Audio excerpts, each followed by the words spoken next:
Hey man, how's it going? Hey, how's it going, Eric? It's getting there. I'm on my way to see you, and I had an idea I wanted to share with you. Sure. What do you think about engraving the logo, the Craftsman's Legacy logo, maybe in the side of the hammer? I am way ahead of you. I've already looked at the logo and kind of plotted out a course of action. I think we can put that right on the side of the cheek. So that would be so cool.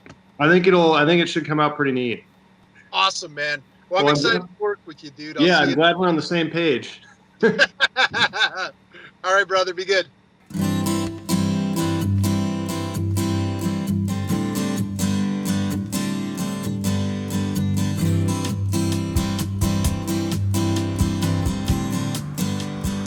I'm on my way to Delaware, Ohio, to work with a designer and blacksmith named Zack Herberholz. I've been following his work for a while now, and he makes some amazing hammers. So I'm pretty excited to light up the forge and spend some time with him. So what are we going to make today, man? Would assume we should make a hammer. I think that's a good idea. What kind of hammer are we going to make? 2-pound rounding hammer is probably the most popular hammer I make these days. And how do we do that? We'll start out with a square chunk of 1045 medium carbon steel. Cut that out on the bandsaw. Toss it in the forge. Punch the eye on the press. Do the fullering and shaping on that, and then we go from there. Nice. Do you make most of your hammers with medium carbon 1040? Yeah, 1045. Yep. Yeah, it's you want them hard, but not too hard. A little bit softer than your anvil, just in case you miss. Oh. Right. Very cool, man. Yeah. Let's get to it. All right.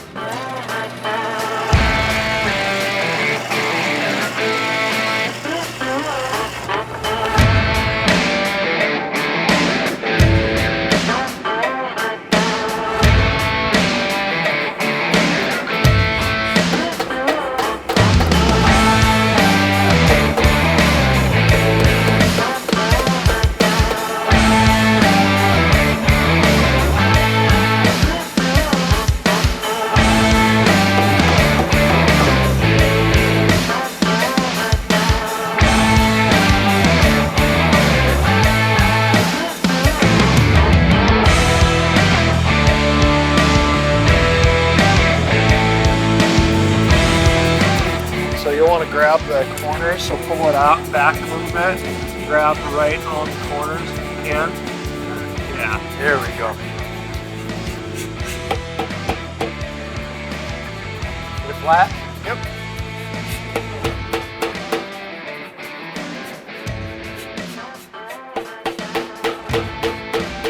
Oh, it's good. Got 2 more millimeters here to go.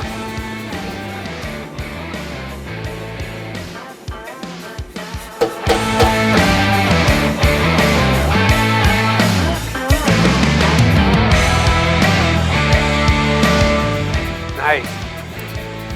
You see how it's kind of putting a bit of a radius in it? Yep.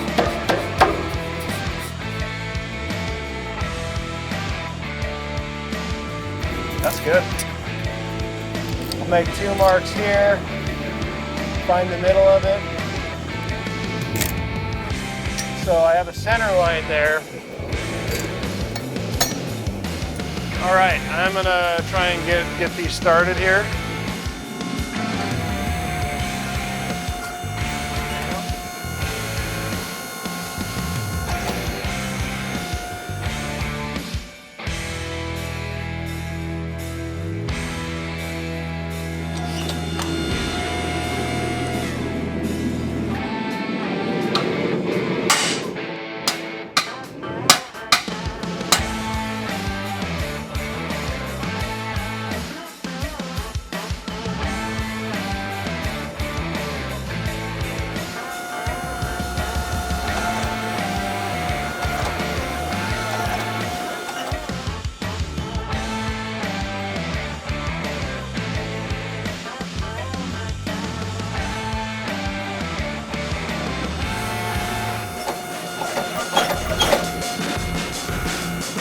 Pretty close, so now I've got just a little bit of this established.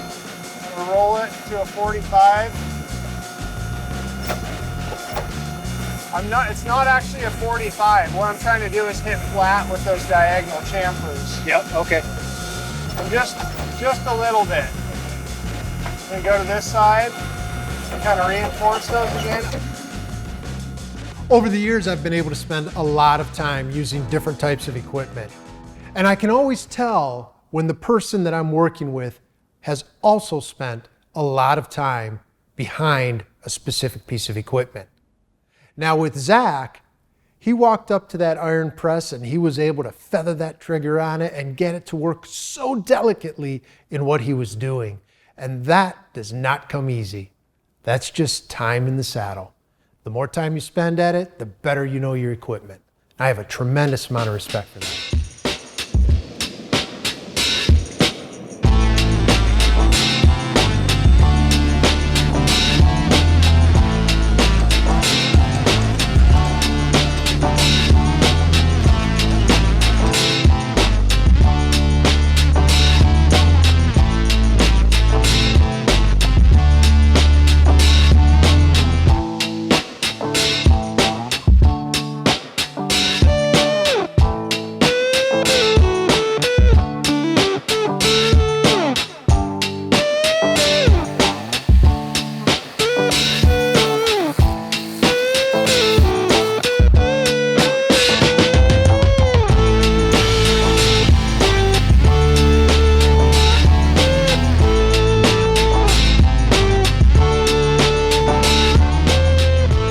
How are we looking? Looking good, just to clean things up a little bit, so. Very nice. Dude, this thing looks awesome. Thank you. Hard to believe it was just like a chunk of metal. I know, right? every time. So cool. So from here, what do we do? So we have a couple options. I cleaned it up a little bit, assuming that we might want to do some stamping. Usually this is a good spot to do any touch marks or initials or anything like that we feel like doing. We can throw it in the forge, put whatever we want on there, and that'll actually tell us where not to engrave. So we do that first, that way we don't have to stamp over something that we just engraved. All right, let's do it. All right.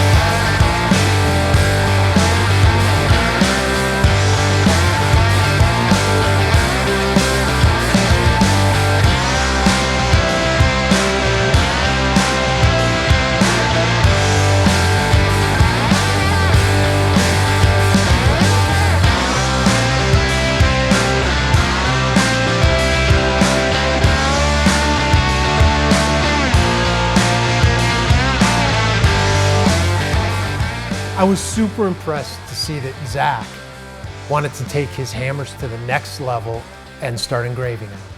Now, he didn't know how to engrave. He just went out, picked up a vise, a graver, a couple other tools, and got at it. And that's the kind of tenacity we have to become a better craftsman.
It looks like we're getting ready to make a handle. We are, absolutely.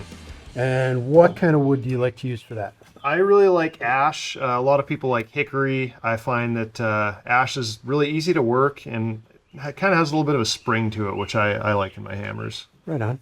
And what about the shape and size and style of it? Like, how does that all work? You know, everybody's kind of got their own ideas of what a handle should look and feel like. I certainly have my own. I get it as close as I can on the bandsaw, and then I really like to hand finish all the handles, and every single one of them I make sure that it feels right in the hand, because that's really important to me. Absolutely. I think the hammer is important, but the handle is equally as important. That's really what connects you to the hammer itself. So. Yeah, for sure. Like driving a truck with a funny steering wheel, right? Exactly.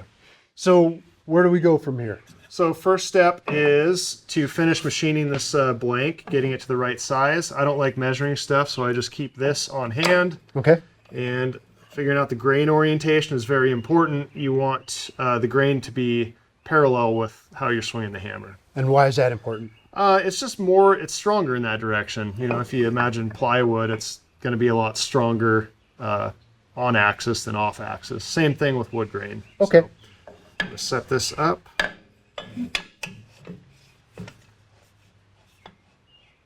That's a cool trick. I don't like measuring things if I don't have to. Less tools I have to find and chop. I like it. I got it. All right. So once we cut this out to size, then what? After that, we'll have it cut to size. I have some templates that I keep on hand. They're, I haven't measured them out perfect or anything, but it gets me close. And like I said, I really like to finish everything by hand. So these just kind of get me in the ballpark, save me some time on the grinder. And I have a wood rasp that I really like to kind of approach things with. So Nice. It just saves me some time. So we're gonna mill this out really quick.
Going at it like that?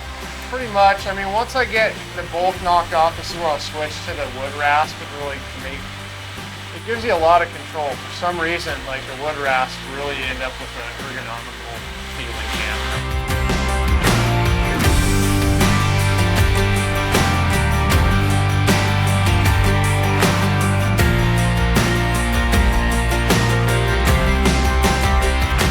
This thing has such nice grain on it.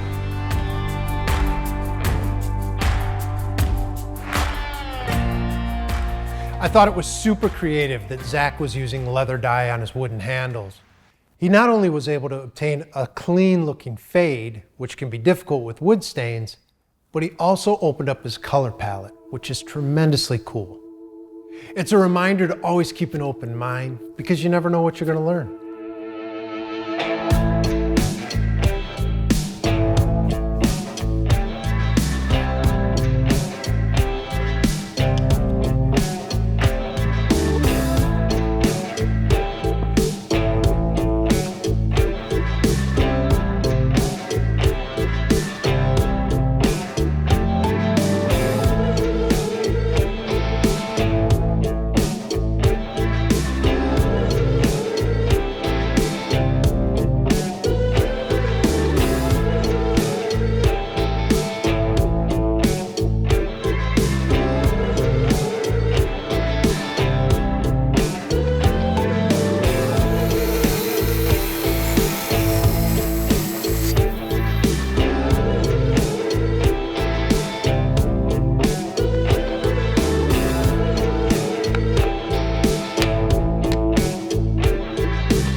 When you were a kid, were you creative?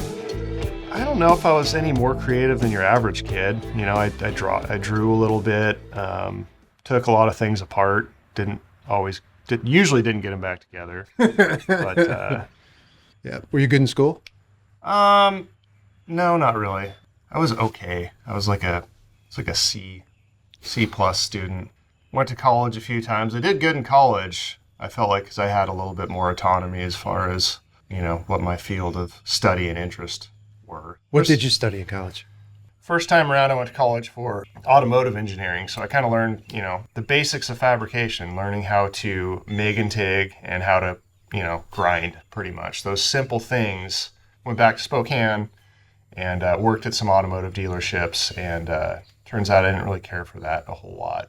Worked some different jobs, ended up going to school for electrical engineering in Portland. Eventually, I moved there. That's where I met my wife. And my wife and I finally moved into a house that had like a one-car garage. And I thought, well, this is a great opportunity. I finally have a garage. I have the knowledge how to weld, and I finally have a place to do it because you can't weld in an apartment. Right. So I thought, okay, I'm going to do this. This summer I've got a little bit of money. I'm going to buy this old basket case iron head. So this thing's in pieces. I throw it in the back of my vehicle and take it home. And I thought, well, I haven't welded anything for like 10 years since school. So I'm just going to start with something simple. So I just welded a bunch of links of chain together in this funky curve and made like a base for it. And it was a lamp. And some of my friends were like, this is awesome. Like, can I buy this? That was when it clicked. I was like, oh my God, like this is an option. I can make stuff and, you know, people have an interest in it. And so I ended up making some of that stuff for my friends. And eventually that led to some consignment deals at some local shops. And that was when the switch went off. And I thought, I don't want to finish my last year of schooling. This is what I want to do. I feel like a whole different person, whole different outlook on life. So that's kind of what's led me to where I'm at now. And that's been my compass. Do you remember the first person that you sold something to that you didn't know? That I didn't know. Trying to think of I think the first thing I made was this. It was actually, I got these rings from a barrel, like the barrel rings, and I made this giant, like spherical lamp that was chain that came up and suspended it, and the light was suspended in the center. And I put that in a consignment shop, and it sold in a couple of days in Portland. And I remember getting the phone call. They said, "Hey, we got your lamp sold. We have a check for you whenever you can make it in." And it was kind of a surreal moment. I think it sold for like $650 or something, if I remember correctly. And that was, you know, I was a college student. That was a lot of money. It was a lot of time, but that was my first exposure to really something that big, you know. And what kind of tools were you using? My first tools were a 110 welder, MIG welder, and an angle grinder. And I built everything in the shop started with those two tools. Learned every way to use them, in a lot of ways not, you know, that you're not supposed to use them to get the job done, and then buying another tool that makes things a little bit easier, and then kind of graduating from there. So you've always had this draw towards mechanics, working with your hands. I mean, you had bikes when you were younger, and then you went to Wyoming, and then electrical engineering, right? So that's always been in the background of your life, it sounds like. Yeah, I guess. I mean, it's easy to look at the stuff in hindsight and go, oh, there's a hint. But at the time, you know, I didn't know. I didn't know that doing something that you enjoyed was an option for your life. What did you think was the way? I thought that like your income is directly proportional to how much you hate your job. So I thought, yeah, anything I like, there's not going to be any money in that. That was just kind of the way I was brought up, I guess. So what led you to where you're at today, right? Like, what was it about hammers? Like, when did you make your first one? So hammers are a weird rabbit hole that I just fell down. So most of, I don't want to call it success, but most of my career has stemmed from furniture mostly, like tables and chairs and that sort of thing. I think that furniture is an excellent way to explore design. So that was something I thought, okay, like you don't see a lot of forged furniture. I want to take these design elements from these old, old bridges and old buildings from, the Industrial Revolution and stuff like that, and figure out how to make furniture that has that same aesthetic. And so, okay, I got into forging, and I thought, okay, I'm just gonna learn how to do this really quick, and then I'll start, forging furniture. Well, it turns out it's a lifelong pursuit that fights. For me, it's the only thing that hits back. I mean, you don't just start out, as I found out, doing the joinery and the stuff that's applicable to furniture. And I remember seeing there's another blacksmith named Brent Bailey who does incredible work. And I saw some of his stuff. He's a hammer maker. And it was the first time I'd been seen hammers as like a piece of art. Mm-hmm. It's just incredible. And then I thought, well, maybe I'll try one of these hammers. And I never anticipated making tools, but there's a very just a very neat, cool feeling about making a tool that you can use. Very satisfying. But this turned into that same design pursuit. The hammers turned into the same thing, to where I'm thinking, okay, this is a perfect perfect basis to explore design. The world's oldest tool, a hammer. How can I do something different? How can I not reinvent, but how can I reinterpret the world's oldest tool and make it a little unique? Make it something to where people see it, they go, that's a ZH Fabrication hammer. My ideas of being a craftsman have always been around the principles that the knowledge we're gaining in life, we're really just borrowing. Yeah. Right? Like it's this cloud of energy and all this information that's there. And as a craftsman, as deciding that that's your path in life, you're going to borrow from that knowledge with the intent that you're going to replenish that with more information, and then also do your part sharing as much of that information with other people as you possibly can when you're walking this earth. Mm-hmm. Yeah. And it sounds like you have a very similar mindset. Everybody's, it's, standing on the shoulders of the people before you. Mm-hmm. I mean, how much of the technology that we use today do we truly understand? You have to respect the people that did all the hard work before. Some of the simplest things, are just, they're a lot more advanced than you'd think. Take them for granted. So. And how do you see yourself? Do you see yourself as an artist or a craftsman? I would say a little bit of both. I think from the design perspective, it's a little bit more artistic, coming up with a concept, a thing that I want to make. But I also enjoy equally the process of making the thing. And a lot of the times in that process, more ideas will kind of come to the surface. So I think it's kind of a combination of both of those. And where do you see yourself going? Like, what's the future for ZH Fabrications? I don't know. And I don't know that I want to know. I think that keeps things interesting and exciting. And that's one of the things I like about, being self-employed is I can wake up most days and just do what I'm compelled to do. And I feel like that usually leads to my best work. I'm sure design and just pursuing ideas, but I don't know what mediums are on the horizon. I don't know what rabbit holes I might fall into. I don't know. And I'm okay with that. I loved working with Zack. It was fantastic. He didn't just look at a hammer as a piece of metal with two faces and a handle. He drew the beauty out of it by adding art, adding design to it, so that we can all appreciate that. Working with Zack reminded me how open I need to be to reinvention. Whether I'm going to reinvent how I make something or reinvent how I look at something, there's always room for me to grow to become a better craftsman.